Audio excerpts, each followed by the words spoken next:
Welcome बच्चों। तो क्या हाल चाल। यकीन बैच की इस पहली क्लास में आप सभी का वेलकम करता हूं दिल खोल के। कोर्सा परिवार आप सभी का स्वागत करता है। तो कैसे हैं आप सभी लोग। यकीन बैच की इस पहली क्लास में आप सभी का अभिनंदन है। मंजिल ने हौसलों से कहा, मंजिल ने हौसलों से कहा तेरे बस की बात नहीं। हौसलों ने मंजिल में आंखों में आंखें डालकर कहा चल झूठी तेरी इतनी औकात नहीं। तो हम स्टार्ट कर चुके हैं यकीन बैच। यकीन बैच का हमारा कीवर्ड क्या होगा, तो यकीन बैच का हमारा कीवर्ड रहेगा 100 इंटू 100। मतलब हमको 100 में से पूरे 100 नंबर लाने के लिए यकीन बैच हम स्टार्ट करने जा रहे हैं, जिसमें जो कि है पूरा सिलेबस आपको मिलेगा। यदि यकीन बैच का आपने पूरा डिटेल वीडियो नहीं दिखा तो लिंक डिस्क्रिप्शन में है, जरूर वीडियो देखा। क्या पढ़ने वाले हैं, पहली प्रश्नावली रहेगी हमारी वास्तविक संख्या। मैथ्स का पहला चैप्टर है वास्तविक संख्या। वास्तविक संख्या 4 नंबर की प्रश्नावली। पिछले प्रश्न पत्र 2022 का जो प्रश्न पत्र हुआ, 23 का जो प्रश्न पत्र हुआ, उसके अंदर आपके एक एक नंबर के 2 प्रश्न और एक प्रश्न आपके 2 नंबर का आया था। कौन कौन से प्रश्न आएगा वो भी मैं बताऊंगा प्रीवियस ईयर के प्रश्न के साथ। केवल और केवल अब की बार जो है आपके सिलेबस थोड़ा कटा है। 20% जो है आरबीएससी वालों की सिलेबस जो है क्या हुआ है, 20% आरबीएससी वालों की सिलेबस कम हुआ है। जब आपके 20% सिलेबस कम हुआ है तो मैंने आपको निचोड़ निकाल दिया कि इसमें से आपको क्या क्या पढ़ना है और क्या क्या छोड़ना है। यदि आपके पास नई बुक नहीं है तब भी यदि मेरी क्लास लोगे तो आपको समझ में आएगा। केवल और केवल तीन चीजें पढ़नी है। वास्तविक संख्या मतलब आपके पास कौन कौन सी संख्या है, वो थोड़ा मतलब आपको बेसिक जानकारी हो जाएगी कि भाई कौन कौन सी संख्या होती है, तो आपको समझने में आसानी होगी। एक है अंक गणित की आधारभूत प्रमेय। अंक गणित, इसमें क्या करेंगे, इसमें केवल 2 टॉपिक, एक एलसीएम है और एक एचसीएफ, लघुत्तम समावर्तक और महत्तम समावर्तक। और लास्ट है आपकी अपरिमेय संख्या का एक जो प्रमेय रहेगा वो केवल और केवल पढ़ना है। 3 चीजें पढ़नी है, क्या क्या, वास्तविक संख्या, अंक गणित का आधारभूत प्रमेय और अपरिमेय संख्या का एक जो प्रमेय रहेगा वो आपको पढ़ना। इसका भी एक प्रमेय और इसका भी प्रमेय। चलो पहले देख लेते हैं वास्तविक संख्या। ये आपका टॉपिक है। क्या वास्तविक संख्या कितने प्रकार की होती है या फिर क्या क्या संख्या। सबसे पहले प्राकृत संख्या। प्राकृत संख्या क्या होती है, मैंने जैसे कि आपको बोला, सुनना आराम से सुनना, मैंने आपको बोला कि इस क्लास के अंदर कितने विद्यार्थी हैं। आप किससे गिनना स्टार्ट करोगे, तो आप 1 से स्टार्ट करोगे, 1 2 3 4 जितने भी आप स्टार्ट कर दोगे। स्टार्ट करने के बाद मान लो कि आपके 15 है, जितने भी अनंत तक। तो जो संख्या 1 से स्टार्ट होकर अनंत तक जाती है, जो संख्याएं 1 से स्टार्ट होकर अनंत तक रहती हैं, उस संख्या को हम क्या बोलते हैं, उस संख्या को बोलते हैं प्राकृत संख्या। प्राकृत संख्या तो हमने बोला कि 5 से पहले 4 आता है, 4 से पहले 3 आता है, 3 से पहले 2 आता है, 2 से पहले 1, तो 1 से पहले क्या आता है, हमको ये लगा। तो 1 से पहले क्या आता है, तो 1 से पहले 0। तो 0 संख्या, जो संख्या 1 से स्टार्ट हुई वो कौन सी हुई, वो हुई आपके प्राकृत संख्या। जो संख्या 0 से स्टार्ट होगी, इस प्राकृत संख्या के अंदर हम 0 ऐड कर देंगे। क्या ऐड करना है, केवल और केवल 0। तो इस प्राकृत संख्या के अंदर यदि हम 0 ऐड कर देते हैं, इसका मतलब वो कौन सी संख्या हुई, तो वो हुई पूर्ण संख्या। ये मेरा जो चार्ट बनाने का कारण है कि जितनी भी प्राकृत संख्या है वो किसके अंदर आ रही है, पूर्ण संख्या का। प्राकृत संख्या कहां से स्टार्ट हो रही है, 1 से। क्या 1 से स्टार्ट होने वाली संख्या पूर्ण नहीं होगी, जी सर जी पूर्ण संख्या भी होगी, लेकिन पूर्ण संख्या में एक और अंक ऐड हो जाएगा, वो क्या है, 0।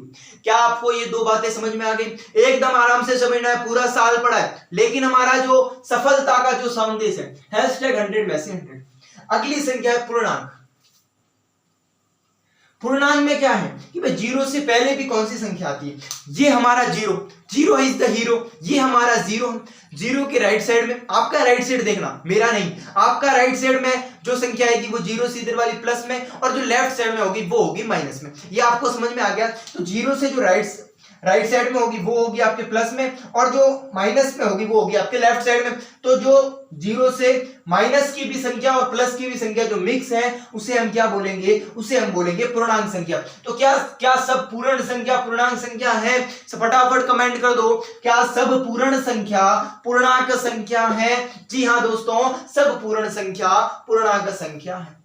अब हमने पढ़ लिया कि हमारे 0 भी आ गया, माइनस वाली भी आ गई और प्लस वाली भी आ गई। तब भी कोई बोल रहे कि नहीं, अभी भी आपकी जो P/Q वाली जो है संख्या वो बराबर है, तो उनको हम कौन सा भाग देते हैं, उनको कौन सी संख्या देते हैं, तो सुनना, P/Q ये आपकी रहेगी प्रीमेय संख्या। क्या रहेगी प्रीमेय संख्या, तो प्रीमेय संख्या में P/Q होना चाहिए।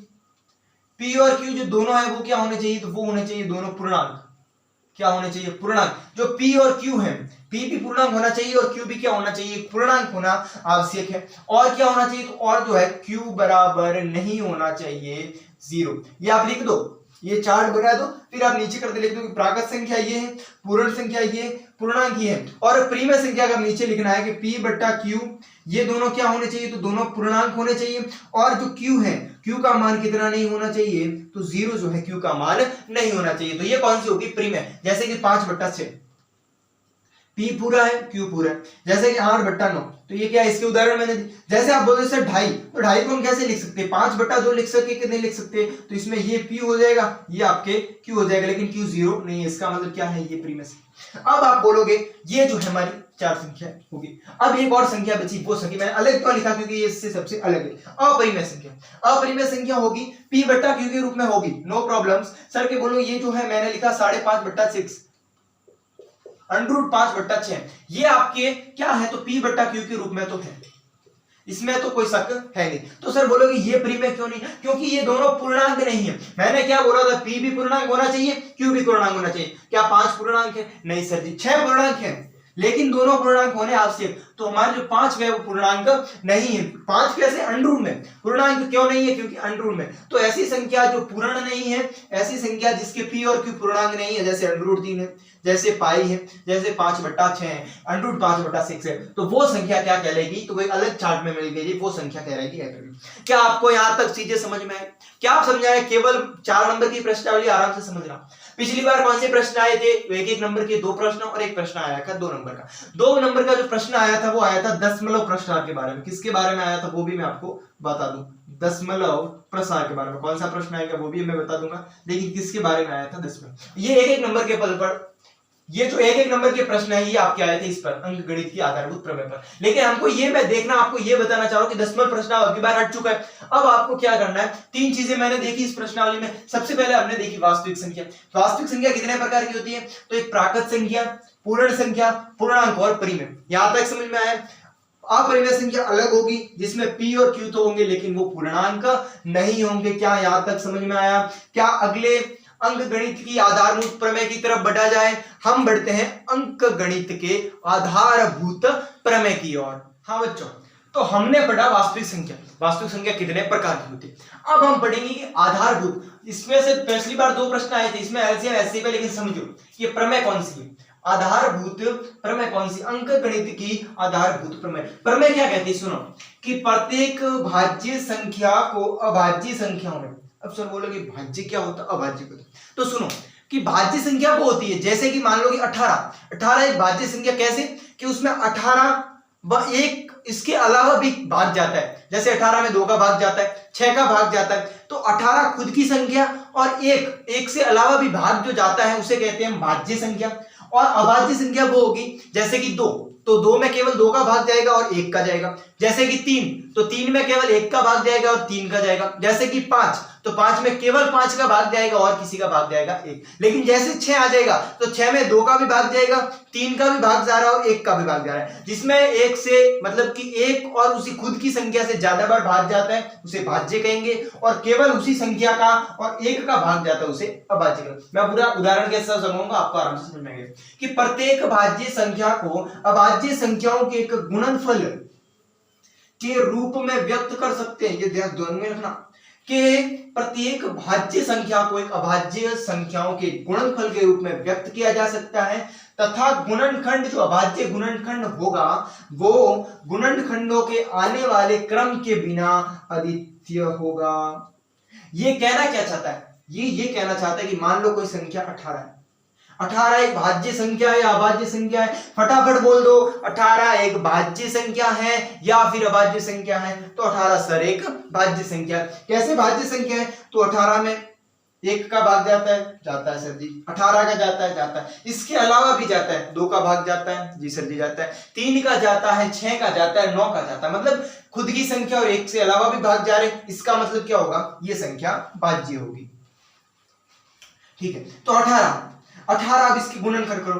गुणनखंड किसमें करना है, तो गुणनखंड जो हम करने वाले वो अभाज्य संख्याओं में, मतलब कि गुणनखंड जो हम इसके करने वाले वो कौन सी संख्या होनी चाहिए, तो वो संख्या अभाज्य। जैसे कि मैंने कर दिया 2 × 3 × 3, ये इसका गुणनखंड। 3 × 9 9 दूनी 18, ये समझ में आ गया। अब मैं आपको बताना यही चाह रहा हूं कि ये मैंने गुणनफल कर दिया, तो 18 एक भाज्य संख्या है, भाज्य संख्या का गुणनफल क्या हो गया, तो भाज्य संख्या का गुणनफल हो गया एक अभाज्य संख्या, उसे गुणनफल कर दिया। लेकिन ये बोलना ये चाहता है कि अद्वितीय का मतलब ये कहना ये चाहता है कि अभाज्य संख्या का जो आप गुणनफल करोगे वो उसी संख्या का अद्वितीय होगा। मतलब क्या ये जो गुणनफल है ये गुणनफल किसी और भाज्य संख्या का हो सकता है? क्या ये गुणनफल किसी और भाज्य संख्या का हो सकता है? क्या यही गुणनफल 36 का होगा? क्या यही गुणनफल 72 का होगा? नहीं सर, एक अभाज्य संख्या का गुणनफल वो केवल एक ही भाज्य संख्या पे लागू होगा। मतलब कि 18 का जो गुणनफल ये है ये अभाज्य गुणनफल है।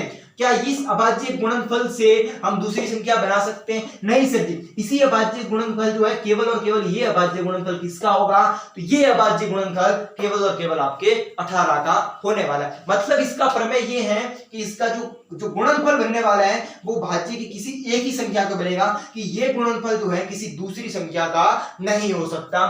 ये प्रमेय कहना चाहता है। इसके ऊपर कैसे प्रश्न बनते हैं और कैसे जो कि प्रश्न बनते हैं वो मैं आपको पूरा समझाऊंगा। प्रमेय आप नोट कर दो। प्रमेय नोट करने के बाद जो है मैं थोड़ा आपके साइड में चले जाता हूं। प्रमेय नोट कर दो और उसके बाद जो है मैं आपको अगला प्रश्न कैसे करना है इसके आधार पर वो आपको मैं समझा देता हूं। अब आपने प्रमेय सीख लिया, अब मैं ये सिखाना चाहता हूं एलसीएम और एचसीएम। एलसीएम और एचसीएम समझना, आराम से समझना।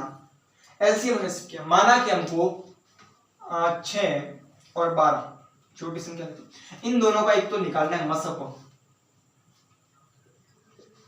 मसा क्या होता है, जो हैसियत अपना, आप ध्यान रखना, हिंदी में भी पूछ सकते हो और इंग्लिश में। और एक निकालना है आपको लघुत्तम समावर्ती और महत्तम समावर्ती, ये निकालना एलसीएम। ये दो चीजें समझ में आ गई। प्रश्न भी कराऊंगा लेकिन एक एग्जांपल आप देख लो। अब इन दोनों का हमको लसक और क्या निकालना है।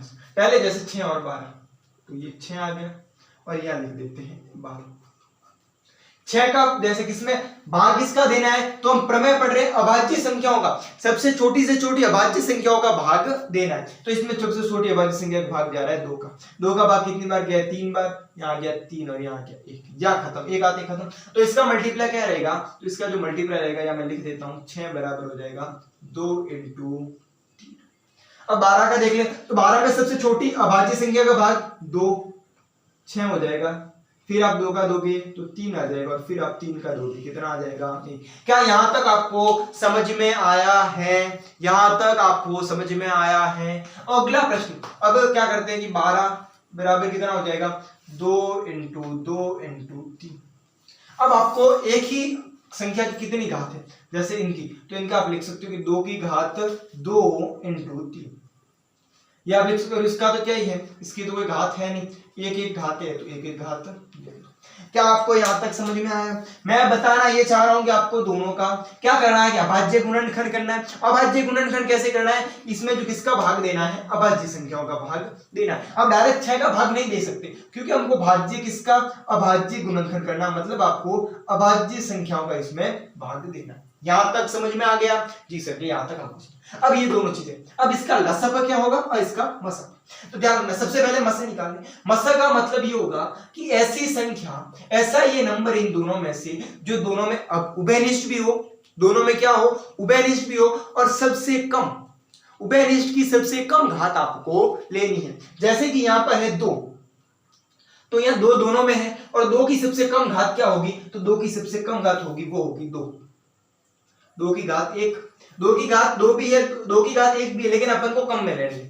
और इस दोनों में उभयनिष्ठ क्या है, तो इस दोनों में और उभयनिष्ठ है 3, और 3 की न्यूनतम घात क्या है, 3 की न्यूनतम घात है 3। दोनों को मल्टीप्लाई कर दो तो 3 दूनी 6।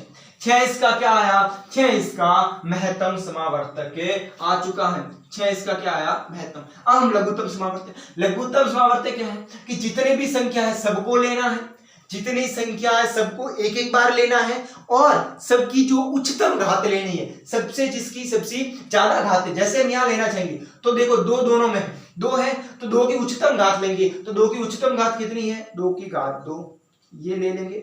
और 3 की उच्चतम घात क्या है, तो 3 की घात 1 बराबर कितना हो गया, 2 की घात 2 मतलब 2 × 2 × 3, 3 6 × 12। इसका लसप कितना आया, इसका लघुत्तम समावर्तक आया 12, और इसका महत्तम समावर्तक आया 6। क्या यहां तक समझ में आया? लसप कैसे निकालना है, अभाज्य गुणनखंड कर दिया, जी सर जी कर दिया। मसप के लिए आपको जो दोनों में उभयनिष्ठ है वो लेना है, उभयनिष्ठ के साथ आपको उसकी न्यूनतम घात लेनी है, उभयनिष्ठ के साथ आपको उनकी न्यूनतम घात लेनी है। और लसप में जितनी संख्या है सबको एक एक बार लिखना है, दो बार नहीं लिख सकते। जैसे 2 इसमें भी है 2 इसमें भी, तब 2 बार नहीं लिख सकते। मैंने 2 बार क्यों लिखा है, तो उसकी उच्चतम घात लेनी। जैसे 3 इसमें भी है 3 इसमें भी है, लेकिन इसकी उच्चतम घात सबसे ज्यादा घात कौन सी है, तो वो 3 की घात 1 ही है। तो मसप में दोनों का उभयनिष्ठ से न्यूनतम घात, और लसब में दोनों में हो तो भी आपको कौन सी घात लेनी है, आपको उच्चतम घात लेनी है। जैसे 2 इसमें भी और ए में, तो जिसमें जो उच्चतम घात होगी ज्यादा घात वो लेनी है। और 3 में इसके प्रश्न करेंगे आपको और समझ में आ जाएंगे। क्या यहां तक आपको समझ में आया? अब एक मेरी जो चीज है वो गांठ बांध लो, ये जो प्रमेय आपको बहुत काम आने वाली ये चीज क्या है, सुनना कि कोई जैसे संख्या है ए और बी, माना कि ए और बी संख्या, अब ए और बी का लसप एलसीएम किसका, ए और बी का एलसीएम इनटू ए और बी का एचसीएफ लिख दो, ये बहुत काम आएगा। ए और बी का एलसीएम गुणा ए और बी का एचसीएफ किसके बराबर होगा, तो ए इंटू बी के बराबर, ये चीज आपको होने वाली। क्या यहां तक समझ में आया? क्या लिखा था मैंने, क्या समझ में आया? क्या ये मैंने ये लिखा है कि इन दोनों का मल्टीप्लाई, किस किस का मल्टीप्लाई, ए और बी कोई संख्या है, इसके एलसीएम का मल्टीप्लाई और इसी के एचसीएफ का मल्टीप्लाई उस दोनों संख्याओं के गुणा के बराबर होगी। मैं क्या कहना चाहता हूं, सुनना कि एक संख्या है कोई भी ए और कोई भी बी, उस दोनों का हम एलसीएम निकालेंगे, फिर उन्हीं दोनों का हम एचसीएफ निकालेंगे, उन दोनों का यदि गुणा करेंगे तो वो गुणा उन दोनों संख्याओं के बराबर आएगा। जैसे कि हमने ये 6 और 12 कोई संख्या, इसका लसप कितना, लसप कितना आया 12, इसे दिया गया 12, इसका मसप कितना आया 6, 12 6 बराबर इन दोनों का मल्टीप्लाई कितना होगा, तो इन दोनों संख्याओं का मल्टीप्लाई कर दो तो वो भी कितना हो रहा है 6 इंटू 12। क्या आप सॉल्व करोगे बराबर आएगा या नहीं आएगा? बड़ी से बड़ी संख्या ले लो, छोटी से छोटी संख्या ले लो, मैं केवल आपको इतना बताने वाला हूं कि जो मसप और लसप उन दोनों का मल्टीप्लाई करते हैं तो उसी संख्या के गुणा के बराबर आते। यहां तक समझ में आया? यकीन बहस कैसा चल रहा है आपका? यकीन बहस की पहली क्लास कैसी है? क्या जोशीली क्लास नहीं है? हाँ सर जी, यकीन बहस की क्लास बहुत अच्छी चली। कोस्ट क्या है, कोस्ट फ्री में है, डिटेलिंग वीडियो देख लेना, इसमें लिंक के डिस्क्रिप्शन में मैं दे दूंगा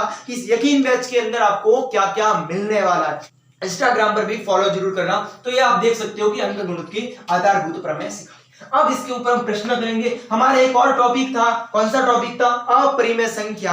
अपरिमेय संख्या जो हम जब अपरिमेय संख्या के उदाहरण करेंगे तब वो पढ़ेंगे। अब हम जो है अंक गणित की आधारभूत प्रमेय में से प्रश्न करेंगे और मैं आपको 110% कहता हूं कि इसमें से आपके 1 नंबर का प्रश्न, मेरे हिसाब से तो 1 नंबर के दोनों इसमें से आएंगे, लेकिन एक प्रश्न तो आपको इस टॉपिक में से 101% आएगा। ये आप लिख के ले लो, इसमें से 101% आपको पेपर में पहला प्रश्न ही इसमें से देखने को आपको मिल सकता है। तो ये प्रश्न आप ध्यान रखना, एलसीएम इनको एचसीएफ बराबर संख्याओं के, और एक दोनों मैंने आपको प्रमेय बताई थी जो अद्वितीय वाली, वो 2 चीजें याद रखना। ये पूरा प्रश्न करेंगे तो आपको और अच्छे से समझ में आएगा। तो बढ़ते हैं प्रश्न की तरफ।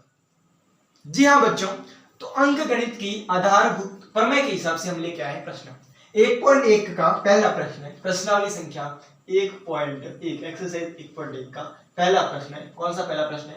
इन सब का क्या निकालना है आपको, अभाज्य गुणनखंड। सिंपल प्रश्न, ये प्रश्न भी आ सकता है, ये प्रश्न परीक्षा में 1 नंबर में पूछ सकता है कि भाई इसका अभाज्य गुणनखंड निकाल। चलो सबसे पहले अभाज्य गुणनखंड कैसे निकालना है, केवल अभाज्य गुणनखंड निकालना है। प्रश्न को आप पहले ध्यान से पढ़ना, केवल आपको अभाज्य गुणनखंड निकालना है और आप यहाँ पर लघुत्तम, समावर्तन, एलसीएम, एचसीएम सब नहीं निकालना है। आपको यहाँ पर जो प्रश्न में जितना पूछा है, पूरा प्रश्न आपको स्क्रीन पे दिख रहा होगा, जी सर जी दिख रहा है, तो आपको केवल परीक्षा में उतना ही करना जितना पूछा गया है, ओवर आप मत कर देना। क्या पूछा गया कि केवल इसका अभाज्य गुणनखंड आपको निकालना, केवल और केवल अभाज्य गुणनखंड। कैसे निकालते हैं? सबसे पहले छोटी से छोटी अभाज्य गुणनखंड का मतलब यही होता है कि छोटी से छोटी अभाज्य का आपको क्या देना है, भाग। छोटी से छोटी अभाज्य संख्या का देना है भाग। तो यहाँ पर लिख दिया 2, दो अभाज्य सबसे छोटी, और 2 का भाग 140 में जा रहा है, ये आपको पता है। अब अभाज्यता या भाज्यता के नियम आपको समझाने पड़े तो ये थोड़े लिए मेरे लिए रंजित की बात होगी।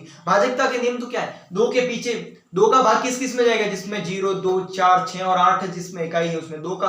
3 का किस में जाएगा, इस जो अंकों का योग है तीनों का या चारों का, उसमें भी 3 का भाग जा रहा है, तो पूरी संख्या में भी 3 का भाग जाएगा। ज्यादातर आपको 2, 3 या 5 तक जाना पड़ेगा। चलो 2 का भाग 140 में देंगे, कितना आएगा, तो 70 पीछे 0 मतलब 2 का भाग जाएगा जी सर जी, पीछे 0 मतलब 2 का भाग जाएगा, कितना आ जाएगा 35।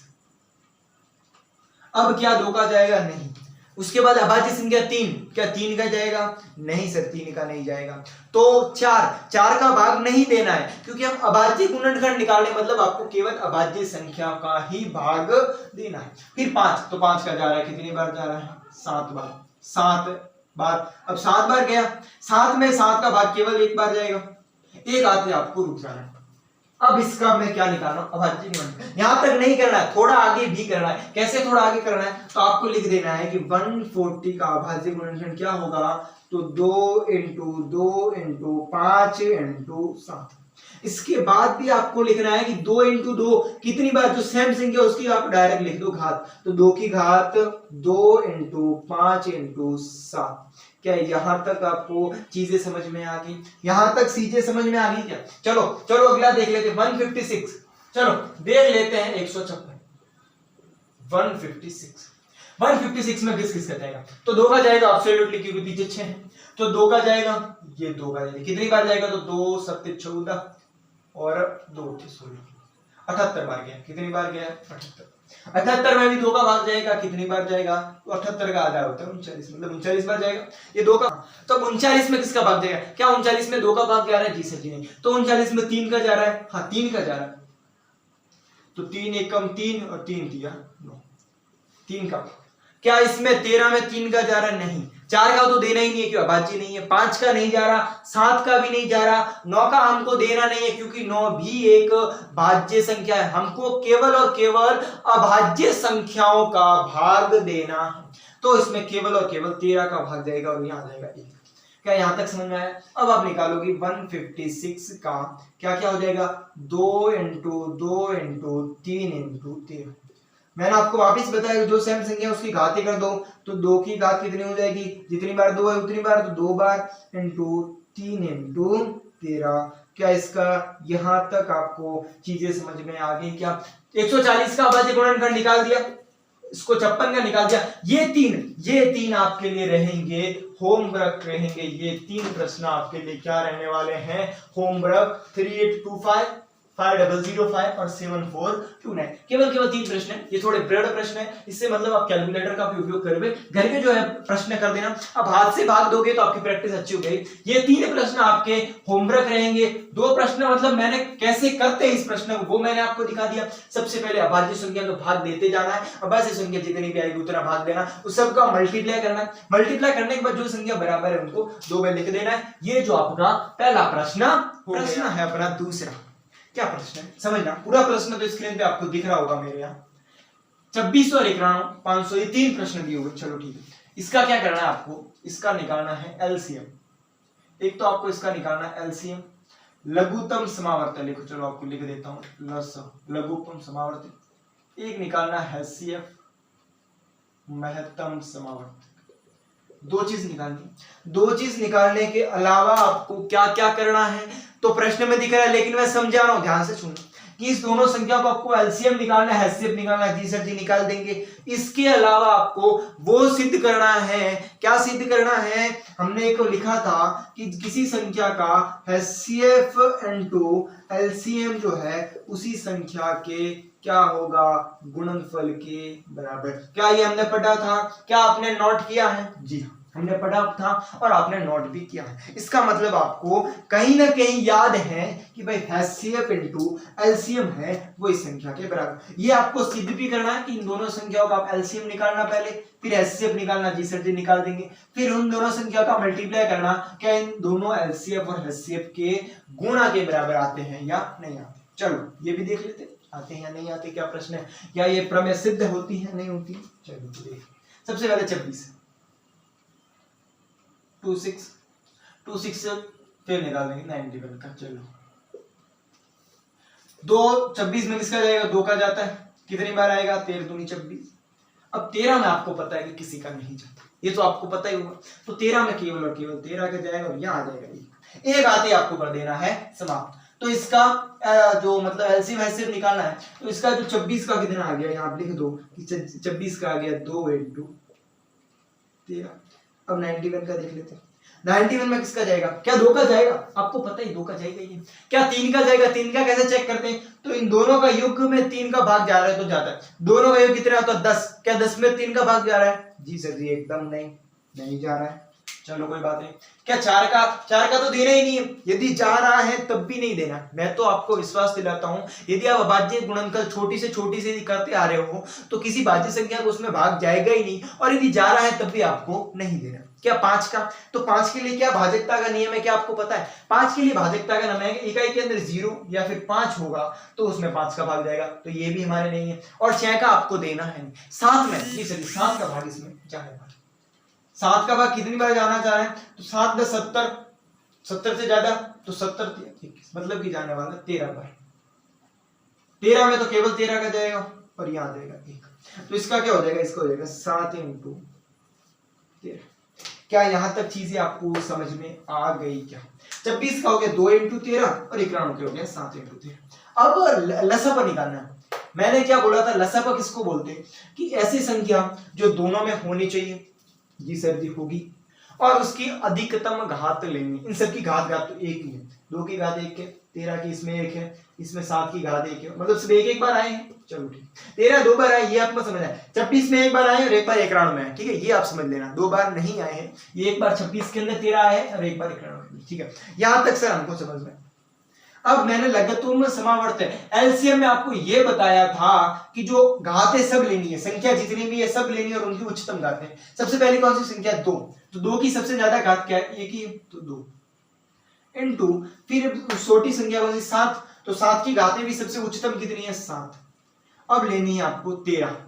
अब 13 दोनों में, इसका मतलब आपको 2 बार नहीं लेना है। मैं यही आपको समझाना चाहता हूं कि दोनों में इसका मतलब 2 बार नहीं लेना है, 1 बार लेना है और उसकी उच्चतम घात लेनी है। जैसे कि इसमें 13 3-4 बार होता तो उसको 13 कितनी बार है उतनी बार लेते, इसमें भी 1 बार, इसमें भी 1 बार है, मतलब कि उच्चतम घात कितनी है 1, तो उसका 1 बार हम लिखेंगे। अब हैसियत हाँ चलो ये निकाल देते हैं। ये हो जाएगा 13 7 × 14, 14 × 13, 3 × 6 8 और 82। जी हाँ, ये हो गया आपके 182। समझ में आ रहा है, समझ में आ गया क्या, आपका जो लसप आ गया वो आ गया 182। क्या यहाँ तक समझ में आया। अब हम हैसियत निकालेंगे। हैसियत क्या नियम है कि ऐसी संख्या लेनी है जो दोनों में क्या हो, उभयनिष्ठ, दोनों में उभयनिष्ठ होनी आवश्यक, और उसकी न्यूनतम घात, उभयनिष्ठ के बाद उसकी सबसे कम घात। तो उभयनिष्ठ कौन सी है, 13 जो ऐसी है जो दोनों में, तो इसका क्या हो जाएगा, केवल और केवल 13, और तो कोई है ही नहीं, तो 13 × तो क्या करेंगे। मतलब कि आपको ये समझ में आ गया, इसका एलसीएम कितना है 182, इसका हैसियत कितना है 13। कैसे निकाला, तो अभाज्य गुणनखंड करके निकाला। एलसीएम क्या होता है कि उसकी सबसे उच्चतम घात लेनी है और सभी संख्या एक एक बार आपकी आनी चाहिए। 2 भी आना चाहिए, 7 भी आना चाहिए और 13 भी आ जाए, एक एक बार आना चाहिए, 2 बार ये संख्या नहीं है। उसके बाद हैसियत का मतलब क्या होता है कि ऐसी संख्या लेनी जो दोनों में क्या हो, उभयनिष्ठ हो। उभयनिष्ठ शब्द, उभयनिष्ठ का मतलब होता है जो संख्या जो है दोनों में हो।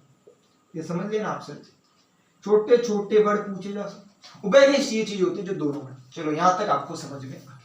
अब आपको क्या निकालना है, वो प्रूव करना है। क्या चीज प्रूव करनी है, क्या इन दोनों का एलसीएम और हैसियत का मल्टीप्लाई की संख्याओं के मल्टीप्लाई के बराबर आते। चलो प्रूव करते हैं। तो एलसीएम इसका कितना है, तो एलसीएम है 182 इनटू हैसियत है 13 बराबर दोनों संख्या कितनी है 24 × 91। क्या यहां तक समझ में आया आप। मैं विश्वास दिलाता हूं, अब कैलकुलेटर में कैलसी में आप इन दोनों को मल्टीप्लाई कर देना, दोनों के दोनों बराबर आ जाएंगे। 182 × 13 करना और दोनों संख्याओं का मल्टीप्लाई कर देना, दोनों के दोनों आपके बराबर ही आएंगे। मतलब कि आपका प्रूव होता है कि वो जो प्रमेय है वो एकदम सही है। क्या सही है? कि हमारे जो लसक और मसक का गुणनफल होगा वो इन दोनों संख्याओं के गुणनफल के बराबर है। क्या आपको ये प्रश्न आपकी बार के लिए मोस्ट है और प्रश्न 2 नंबर में पूछ सकते, 1 नंबर में नहीं, प्रश्न बबुआ 2 नंबर में पूछा जा सकता है। तो प्रश्न को ध्यान से दोड़ना। ये दोनों प्रश्न आपके लिए होमवर्क है। क्या यहां तक समझ में आया? कैसे निकालना मैंने बता दिया। अब आप क्या करोगे, 510 और 92 का निकाल देना, दोनों का निकाल देना, फिर इसका क्या निकालोगे, एलसीएम, फिर इसका क्या निकालोगे, एचसीएफ, और प्रूव क्या करोगे कि इनका एलसीएम और एचसीएफ का मल्टीप्लाई इन दोनों संख्याओं के मल्टीप्लाई के बराबर है या फिर नहीं है। तो आप मल्टीप्लाई जो है कैलकुलेटर के अंदर कर देना, तो ये दोनों बराबर आ जाएंगे। दूसरा प्रश्न भी हो गया। अब हम करेंगे तीसरा प्रश्न। सुनो बच्चों, प्रश्न संख्या तीसरा। क्या तीसरा प्रश्न है? वो का वही प्रश्न जो प्रश्न दूसरा था। पूरा प्रश्न तो आपको दिख रहा होगा। जो प्रश्न दूसरा था वही तीसरा। क्या है? ये अभाज्य गुणनखंड विधि से आपको क्या निकालना है? अभाज्य गुणनखंड विधि से एलसीएम और एचसीएफ निकालना। इसका एचसीएफ निकालना है और इसी का क्या निकालना है, एलसीएम। इसमें क्या है, 3-3 संख्या है और उसमें 2-2 संख्या। आपको कोई घबराने की जरूरत नहीं है। चाहे संख्या 3 हो, चाहे संख्या 2 हो, चाहे 4 हो। ज्यादातर 3 आ सकती है, इससे ज्यादा नहीं, लेकिन 4 भी आ गए तो भी आपको कोई प्रॉब्लम नहीं। आपको एकदम सिंपल है। अभाज्य गुणनफल कैसे निकालना है मैंने आपको एकदम सिंपल तरीके से सिखाया, उस तरीके से निकालोगे, कोई हार्ड नहीं। सर आप बोल रहे होंगे सर हर बार आप पहला प्रश्न करवाते हो, पहला प्रश्न सरल होता है, हमको दूसरा तीसरा दे देते हो, प्रश्न हार्ड होता है। अरे टेंशन नहीं लेना है आपको। आप नहीं आए कमेंट कर देना, अगर दूसरा नहीं आया डाउट सॉल्विंग क्लास आपके सामने मिल जाएगी। हर एक चैप्टर पूरा होने के बाद आपको डाउट सॉल्विंग क्लास मिलेगी, उसी चैप्टर का रिवीजन मिलेगा, उसी चैप्टर के प्रश्न मिलेंगे और उसी चैप्टर के पिछले साल आए हुए प्रश्न भी मिलेंगे। तो आपको टेंशन लेने की कोई आवश्यकता नहीं है। यदि आपको एक प्रश्न भी समझ में नहीं आता है, मानो ये प्रश्न समझ में आया, आप डायरेक्ट हैं केवल और केवल ये कर देना कि भाई जो 1.1 एक्सरसाइज है, तो जैसे एक्सरसाइज 1.1 है तो 1.1 प्रश्न तीसरे का तीसरा समझ में नहीं आया और पीछे आप लिख देना KSC। मतलब मैं आपका ये कमेंट आपका आया, मतलब मैं समझ जाऊंगा कि ये प्रश्न आपको डाउट सॉल्विंग क्लास में करवाना है। ये प्रश्न आप देना, भले डाउट सॉल्विंग क्लास 2 क्यों ना हो, डाउट सॉल्विंग क्लास भले बड़ी क्यों ना हो, लेकिन आपको रोज पढ़ना है। मैं आपको बता दूं कि सक्सेस उसी को मिलेगी जो रेगुलर रहेगा। प्रश्न में मैं आपको बता दूं कि सक्सेस उसे मिलेगी जो रेगुलर रहेगा। वापिस बता रहा हूं, रेगुलर। एक बच्चा है जैसे आप ही, आप एक दिन 10 घंटे पढ़ रहे हो, दूसरे दिन 15 पढ़ रहे हो, फिर आप नहीं पढ़ रहे, फिर 2 पढ़ रहे हो और फिर 7 घंटे पढ़ रहे हो। मैं बोल रहा हूं उसका कहीं भी सिलेक्शन नहीं होगा, ना अच्छे परसेंटेज बना। आपके 10 घंटे बैठने की क्षमता नहीं है, मत बैठो। आपकी क्षमता है 7 घंटे या 6 घंटे, लेकिन 6 घंटे आपको रोज कंसिस्टेंटली पढ़ना है। 7 दिन मतलब कि रोज 365 डेज, 4 दिन तो क्या 365 डेज, मतलब कि आपको जो पढ़ रहे हो कंसिस्टेंटली। सबसे बड़ी पावर है रेगुलरिटी। सबसे बड़ी पावर किसमें है, इस रेगुलरिटी में। आप 6-6 घंटे रोज पढ़ो, आपके इस जो उबड़ खाबड़ जो एक दिन 10, 15, 2, 7 पढ़ने वाले बच्चे से आप रोज 6 घंटे पढ़ रहे हो, मैं आपको विश्वास दिलाता हूं आपके परसेंटेज उससे ज्यादा बनेंगे और कहीं ज्यादा भी बनेंगे। आपको केवल और केवल एक बात का ध्यान देना है कि आपको क्या करना है, रेगुलर रहना है। ज्यादा कुछ भी ध्यान नहीं देना है, आपको जो है रेगुलर रहना है। रेगुलर मेरी 1 घंटे की या 40 मिनट की क्लास आएगी वो लेनी है, उसके बाद आपको आधे घंटे का रिवीजन करना। चलो मैं पूरा जो डिटेलिंग आपको कि 10th में आपको कैसे बढ़ना है, किसी बच्चे ने यदि गलती की है वो नहीं करनी है, आपको अच्छे नंबर कैसे लाने, ये आपके लिए एक वीडियो अगले सोमवार को आपको, आज 20 जुलाई को बैच स्टार्ट है, 25 जुलाई को आपको एक ऐसी क्लास मिलेगी जिसमें आपको पूरा पता चल जाएगा कि आपको कैसे पढ़ना है, किसको टाइम देना है। आप स्कूल भी जाते होगे, उसमें कैसे पढ़ना है, घर पे कैसे पढ़ना है, रेगुलरिटी पढ़ना है, ये आप ध्यान रख देना। आपको जो पढ़ना है वो क्या पढ़ना है, रेगुलर। सक्सेस रेगुलर वालों को ही मिलेगी। और ये कमेंट कर देना, जो प्रश्न आपको समझ में नहीं आ रहा ये चीज आप कमेंट मुझे कर देना। चलो अगला प्रश्न देख लेते। आप बोलो पहला नहीं हम दूसरा करवा देते, तीसरा तो देखो सरल ही है, तीसरा 8-9 है, फिर बोलोगे सर आपने सरल करवा दिया, दूसरा करवा। दूसरे में 3 है, नो प्रॉब्लम, मिल जाएगा, सब कुछ मिलेगा।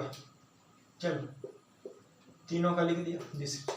17। अब 17 में किसी का भाग नहीं जाता है, ये तो आपको भी पता है। क्या 2 का जाता है, क्या 3 का जाता है, क्या 5 का जाता है, क्या 7 का जाता है, 9 का देना नहीं है। क्यों नहीं देना 9 का भाग? क्योंकि 9 एक अभाज्य संख्या है और हम क्या कर रहे हैं, हम एक अभाज्य गुणनखंड कर रहे हैं। तो 17 में केवल और केवल 17 का भाग जाएगा।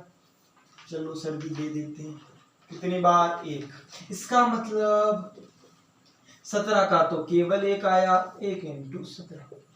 अब एक लिखो साय मत लिखो, एक का तो क्या मतलब होगा, एक नहीं है तो आप मत लिखो। चलो एक बार के नहीं।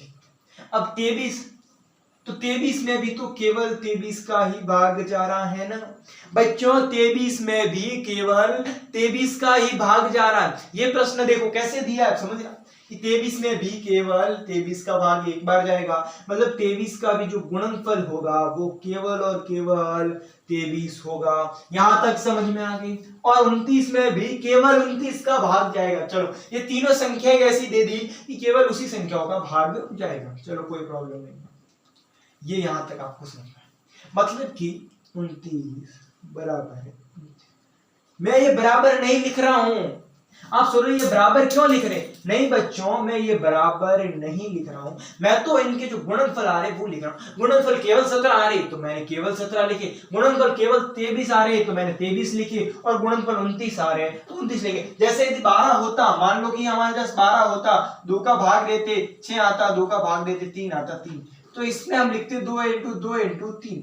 ये लिखते कि नहीं लिखते? हाँ सर जी ये हम लिखते। लेकिन हमारे जो गुणनफल केवल एक ही आ रहे हैं तो हमको एक एक लिखने। अब सर बोलोगे एक ही आ रहे तो इसका मसफा कैसे निकालें और इसी का लसफा हम कैसे निकालें? तो सिंपल ट्रिक है। एक एक आ रहे उसका तो और फायदा है, बस थोड़ा मल्टीप्लाई में। लसफा मतलब एलसीएम। चलो मैं लिख देता हूं हिंदी मीडियम। लसफा एलसीएम। एलसीएम क्या होगा? तो एलसीएम मैंने बताया है कि ऐसी जो संख्या लेनी जो सब में से संख्या लेनी, एक भी संख्या छूटनी नहीं चाहिए और उसकी सबसे उच्चतम घात लेनी है। मतलब इसमें कौन कौन सी संख्या है? तो एक तो 17 है, एक 23 है और एक क्या है? 29। क्या यहां तक समझ में आया? इसमें कौन कौन सी संख्या है? 17 है, 23 है, 29। कितनी कितनी बार है? एक एक बार ही है। उनकी उच्चतम घात कितनी है? तो केवल एक। मतलब इन सब का मल्टीप्लाई कर दो। चलो भाई मैं सच बोल रहा हूं, इतना बड़ा मल्टीप्लाई मैंने करके रखा है, तो आपका मल्टीप्लाई आ रहा है 1133। नहीं, सिंपल सा है सर। फिर आप बोलोगे हाँ, अब आप निकालेंगे मसफ पर निकालेंगे महत्तम समापन। ये प्रश्न करवाने का महत्व भी मेरा यही था कि सर आप में कुछ कॉमन नहीं है इसका है। अब आपको पता होगा, मैंने सिखाया आपको, क्या सिखाया कि महत्तम समावर्तक क्या होता है। महत्तम समावर्तक वो चीज होगी जो सब में उभयनिष्ठ होगी। एक शब्द लिखवाया था, आपने लिखा क्या? आपने लिखा होगा, नहीं लिखा तो आपने जब से बोल रहा हूं आपको समझ रहा कि महत्तम समावर्त्य वो महत्तम समावर्त्य होगा जो तीनों में क्या होगा? उभयनिष्ठ होगा और उसकी सबसे न्यूनतम घात आपको लेनी है। अब आप बोलोगे सर इसमें तो कोई उभयनिष्ठ तो है ही नहीं ना, इसमें कोई ऐसी चीज है जो इन दोनों में है जो ना इसमें जो इसमें है। उभयनिष्ठ तो तीनों में एक भी नहीं है, तो सर क्या करें? तो देखो इनका मल्टीप्लाई एक से तो हम कर सकते हैं ना, एक में तो कोई प्रॉब्लम नहीं होगी ना, एक से मल्टीप्लाई करने से कोई प्रॉब्लम, एक का भाग तो हर बार जा रहा है, यहाँ देख सकते हो आप, एक का भाग दे सकते हो, क्या फर्क पड़ता है कितनी बार भाई भी दे सकते हो या नहीं दे सकते। तो इन सब में कंडीशन क्या है? तो जिसमें जो है, जिसमें एक भी उभयनिष्ठ नहीं है उसका उभयनिष्ठ क्या होगा? तो उसका उभयनिष्ठ एक होगा और ये एक ही आपका मसफ होगा। क्या यहां तक संख्या समझ में है? जिस तीनों में यदि आपके पास कोई भी ऐसी संख्या जो उभयनिष्ठ नहीं है तो उसमें उभयनिष्ठ क्या होगा? तो उसमें उभयनिष्ठ एक होगा और उस संख्या का मसफ जो हैसियत है वो कितना होगा? लसफा कितना आया? लसफा बहुत बड़ा आया, लसफा बहुत बड़ा आया। कितना आया? 11,339। लेकिन उतना ही मसफा छोटा आया केवल और केवल। क्या यहां तक प्रश्न समझ में आ गया? क्या यहां तक प्रश्न? ये आपका होमवर्क, ये तो आप कर ही दोगे यार। 12, 15, 21 और ये तो उससे भी सरल है 8, 9, 25। क्या यहां तक बच्चों आपको समझ में चीजें आ चुकी है या फिर नहीं? आ चुकी हैं या नहीं? कमेंट में बोल दो भैया, कमेंट में बोल दो, चीजें समझ में आ गई। आज की क्लास बड़ी हो चुकी है। आज की मैंने क्या बोला, कम पढ़ना पण रेगुलर पढ़ना, कम पढ़ना पण रेगुलर पढ़ना। मैं यही कहना चाहता हूं आपको कि आप कम भले ही पढ़ो लेकिन रेगुलर पढ़ो, रेगुलर पढ़ने पर ही आपको सक्सेस मिलेगी। अपना जो ध्येय वाक्य कौन सा होगा इस यकीन बैच का, अपना ध्येय वाक्य नहीं एक नंबर है, वो है 100 में से 100। आपका मैथ में सपना नहीं, अब की बार ये हकीकत में बदलेगा। 100 में से 100 नंबर, 101% आपके आने वाले। बस आपको इस चैनल पर यार रोज आना पड़ेगा, रोज क्लासें मिल जाएगी। लाइव क्लासें नहीं मिल पाएगी, कुछ तकनीकी प्रॉब्लम, लेकिन रिकॉर्डिंग क्लास भी ऐसी मिलेगी। लाइव का रिकॉर्डिंग क्लास भी आपको ऐसे मिलेगी, लाइव को टक्कर देने वाली मिलेगी। एक एक चीजें समझाऊंगा, ऐसी कोई चीजें रखूंगा ही नहीं जो आपको समझ में नहीं आई। और ऐसी यदि कोई चीज है तो मैंने आपको बताया कि उसको कमेंट कर देना। मैं आपको विश्वास दिलाता हूं कि उसकी डाउट सॉल्विंग क्लास आपके सामने, हर एक चैप्टर की 1 घंटे की डाउट सॉल्विंग क्लास आपके सामने होगी। और उसी डाउट सॉल्विंग क्लास के अंदर जो है आपको अच्छे से एक प्रश्न जो नहीं आया वो करवाया जाएगा, रिवीजन भी होगा। यकीन बैच जो पूरा डिटेल में क्या क्या है, क्या इसकी प्राइस है, वो आप डिटेल में देख लेना। फ्री प्राइस है ये तो मैं आपको यही बता दे रहा हूं, फ्री है एकदम। ये आप जो मैं डिस्क्रिप्शन में लिंक है उसमें देख लेना कि पूरे यकीन बैच में आपको क्या क्या मिलने वाला है, क्या क्या नहीं मिलने वाला। मिलते हैं कल की वीडियो में, तब तक के लिए bye bye and see you. कल की वीडियो में, कल की क्लास में आप जरूर आना। Thank you.